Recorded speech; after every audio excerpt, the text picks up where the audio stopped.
Alright everyone, welcome back to another video. Last time we left off here with the human chain from ship to ship on Dunkirk. We're now here at Dunkirk. Tommies take pot shots at no German bombers on the beach. May 27th to June 3rd, 1940. Rear guard covers the embarkation.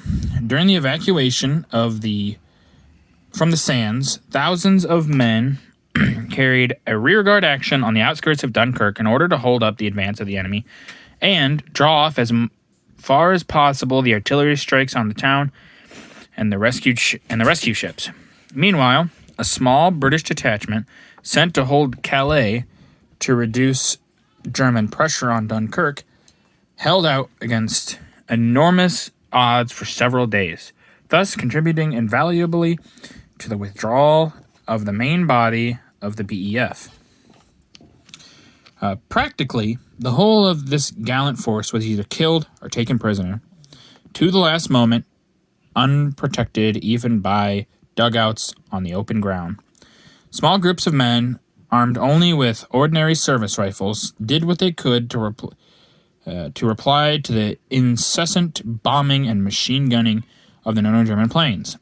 Above, one such defender is seen falling to a shrapnel hit, his rifle still defying the enemy in the skies. In the distance, bombs aimed at the rescue ships raise huge columns of water as they fall harmlessly into the sea.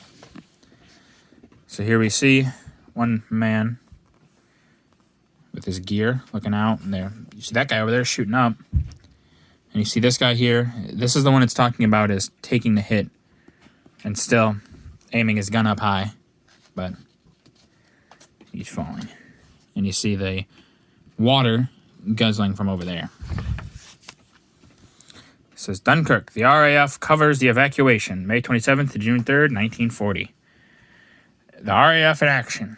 The success of the Dunkirk operation was largely due to the work of the RAF, who, in the words of Winston Churchill, decisively defeated the main strength of the German Air Force and inflicted a loss of nearly 4-1. The ships were guarded on the Canal Passage by Lockheed Hudson Coastal Command planes, one of which is seen above approaching Dunkirk. In the background, smoke is rising from oil tanks destroyed by the RAF. So here's that plane it's talking about. It's got an interesting design almost. It's kind of smaller than you would think it would be. Here's the oil tanks that they destroyed and the smoke billowing into the air. Which this smoke is, hundreds of feet into the air at this point. It's crazy how high up that is. But from here it doesn't look very much, but it's a lot. Dunkirk men who directed the evacuation. May 27th to June 3rd, 1940. Dunkirk commanders leave. Largely responsible for the success of the evacuation was Admiral Jean Abriel, seen above. Assuming it's that guy right there. Commander-in-Chief of the French naval forces at Dunkirk, who was among the last to leave the town, which was occupied by the Germans on June 4th. Not until 4/5 of his army was in safety did Lord Gort, British Commander-in-Chief, cross to England. Below, he is being welcomed by a commissaire outside the War Office, an old comrade in arms of the First World War. So this is the French commander, as they have him right there. And then here is the British commander, being greeted by his old friend, the commissar.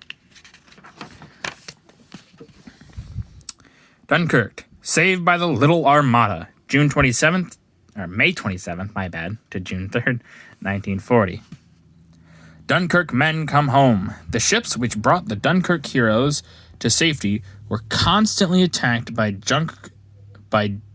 junkers, dive bombers which flew low over them and strafed the crowded decks. But the guns of their naval escorts and the counterattacks by the RAF planes were so effective that little damage befell them while crossing the canal. Above is a view of two of the destroyers, which acted as transports on their arrival at a home port. So here we see these guys are probably so happy to get home. I think Dunkirk is one of the most interesting evacuations because it says little planes here, but like the little armada. But there was a lot of obviously fishing boats, and this story has been told before. A lot of fishing boats that got their boys home, which it was very admirable of those civilians to do that for those soldiers. They were getting their boys home no matter what. This is going to be the last page for today. Dunkirk. Men of the BEF reach Blighty. May 27th to June 3rd, 1940. Tired, but still cheerful. The last men were withdrawn from Dunkirk on the night of June 3rd to 4th, leaving the town unusable by the enemy. It had been estimated at the beginning of the operation that 20,000 or 30,000 men might be saved. But although the losses were considerable, the total number of Allied troops evacuated reached the amazing total of 335,000 men. Above, some of them are being welcomed with refreshments at a wayside station in England, tired out, but still cheerful. Yeah, the fact that they were able to get... The losses were estimated. This would have knocked Britain out of the war. This 20,000 to 30,000 troops. If that's what they had recovered, they would have been knocked out of the war. Almost guaranteed. They would have still put up a fight, but losing that many people, it would have been disastrous. Dunkirk really kind of already was disastrous. The fact that so many are saved is what saves it from being a total disaster. But the fact that it happened is the disaster part. But yeah, if they only had 20 or 30,000 men come back, and some of those wouldn't have even been theirs, yeah, it would have been the end for the British Army right there. It would have been the end.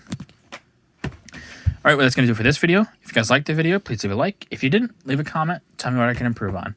And subscribe. It's a great help, and I'm always glad for each one of you that subscribes. Thank you.